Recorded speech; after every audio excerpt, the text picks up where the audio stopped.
Hello and welcome back to the third installment of GardenArcana. Today it's the Chariot, Strength, and the Hermit. So this is the Gentle Tarot, and she went with a bear. I think this was the grandmother bear that she talked about in her guidebook, which is beautiful. The Herbcrafter's Tarot went with cedar, which seems fitting to me, although I didn't choose cedar, but I could have. And this is the Northwest Trees playing card deck that has a Western Red Cedar as well. Beautiful tree, which we do not have where I live. And the Terra Avatara with no plants but several dogs. And a crab. And in connection with the crab, I decided to go with, well, one of the plants I decided to go with was the ash tree. And I have cards here of a couple different kinds of ash tree, the European mountain ash or rowan tree, and the Oregon ash, which is probably more closely related to the green ash, which is more common where I live. And I picked this one partly because it was a tree outside of our yard where I grew up, so it felt like a protector tree that was strong on the outside but soft on the inside, sort of crab-like in that regard. I'm not really sure it's on a quest of any sort, but who knows, I didn't ask it. The other plant I chose is the yarrow, and this is the Soulflower Plant Spirit Oracle, the name of which I actually remembered this time, but only because I checked beforehand. And yarrow is a beautiful plant. We do have it around here. It does grow wild where I live. And it has traditional associations of courage, protection, victory. And so that would speak more, I think, to the protection aspect, but also the slightly more to the quest aspect. The Knight on a Quest portion of the Chariot card.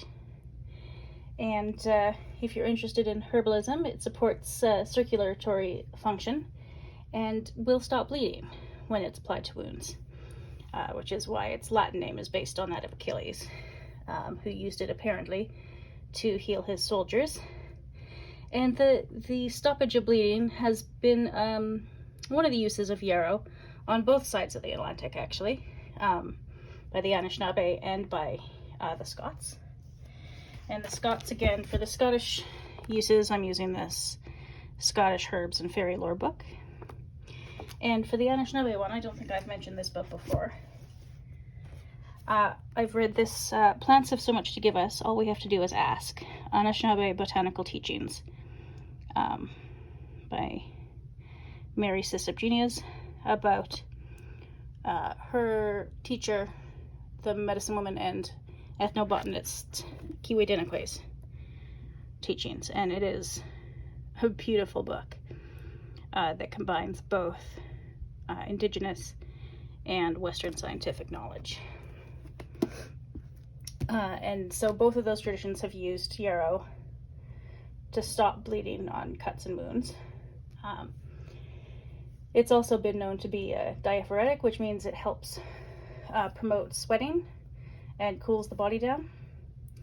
It's astringent, which is partly why it stops bleeding, and you really only use the aerial parts. Unlike some of the other plants I mentioned, you don't use the roots, just the leaves and stems and flowers.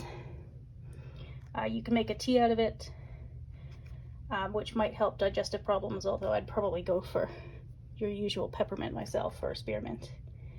And one small word of warning is that extended use may lead to light sensitivity, which is a strange side effect, but there we are. The Cree and Métis people have also used this for different things, both applying flowers to sores for either heart or respiratory problems, and bee stings as well. It has a few other uses, I believe. The next card is the strength, and this whale, I can't remember what kind of whale Mari said this was, but it's beautiful. I've never actually seen a whale in person. Of course, I've never seen the ocean in person.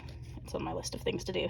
And the Herbcrafter's Tarot folks with garlic for strength. This is a beautiful, with the garlic scapes and garlic cloves and a bit of honey.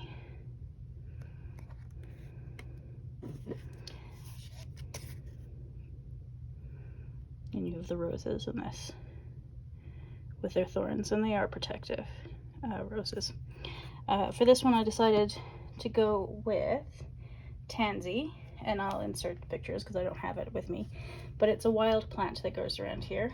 It has associations of resilience, courage, inner strength, protection, and boundaries. And it's a fun, joyful looking yellow flower that grows quite tall. The leaves are a bit fern-like. They sort of look like fern fronds to me. And you can use the leaves in a tea to stimulate menstrual flow. It is abortifacient, which means it will induce abortions, and an overdose of the tea can be fatal. So it's not the sort of plant I would just mess around with carelessly. It's very strong. The Métis have also used it for their digestive systems, to treat worms, because it will expel worms, which is also a use that the Scots have used for it. This is a beautiful book by Christi Belcourt called Medicines to Help Us, and it's traditional Métis plant use. Christi Belcourt also designed the paintings, which are based on traditional Métis beadwork, and it is just that beautiful all the way through.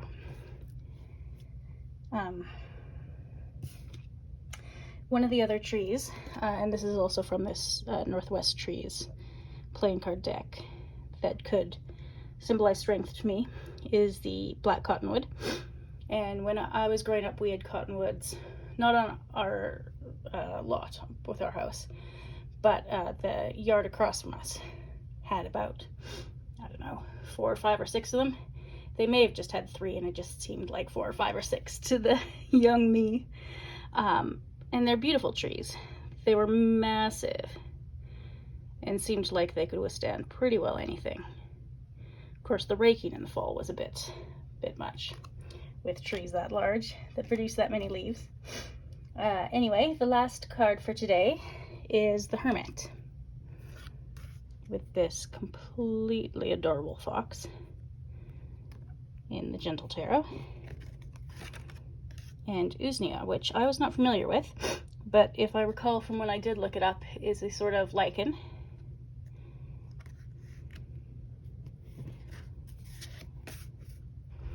And I love this card with the nesting dolls and the pups. So the plant that I picked for the Hermit is Labrador tea. Labrador tea is another plant that grows not exactly where I live, but near-ish. But this is the box of tea that I have, and it is traditionally used by the Cree, I believe also by the Micmac. It has associations of solitude, introspection, and spiritual enlightenment. And it's delicious. It makes a sort of peachy pinky color when you steep it. And the Cree have used it just for pleasure, as a diuretic or for kidney problems. They've also used it to lower blood sugar levels. But Russell Willier, the medicine man whose stories are told in this book, A Cree Healer and His Medicine Bundle, cautions to only drink 2 cups every 3 months. I'm not sure what the reasoning for that is, but that was his word of caution, and he knows much more about the plant than I do. I'd love to see it in the wild sometime, but I think it grows in sort of boggier areas further north of me, where I have not been yet, so it's on my list. You could also use the leaves in salves for burns. It's anti-inflammatory, antioxidant, and antimicrobial. which is fun. The Micmac also used it as a tonic, and like the Cree, they used it for kidney ailments. So that's Labrador tea, which I recommend everybody try once in their life. It's beautiful.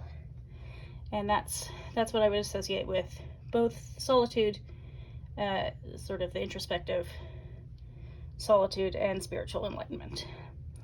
The other plant that I used to have on my balcony until it up and died last week, that could have maybe similar, at least solitude and introspective qualities, is lavender. I'm not very familiar with lavender. I've only used it periodically. But it was growing well. I think it's not growing so well at the moment, so I'll have to see if I can do anything about that. But it's featured in this Soulflower's Plant Spirit Oracle as a flower or herb of restoration. And I think that's all I've got for today. So thank you, and I'll see you next time.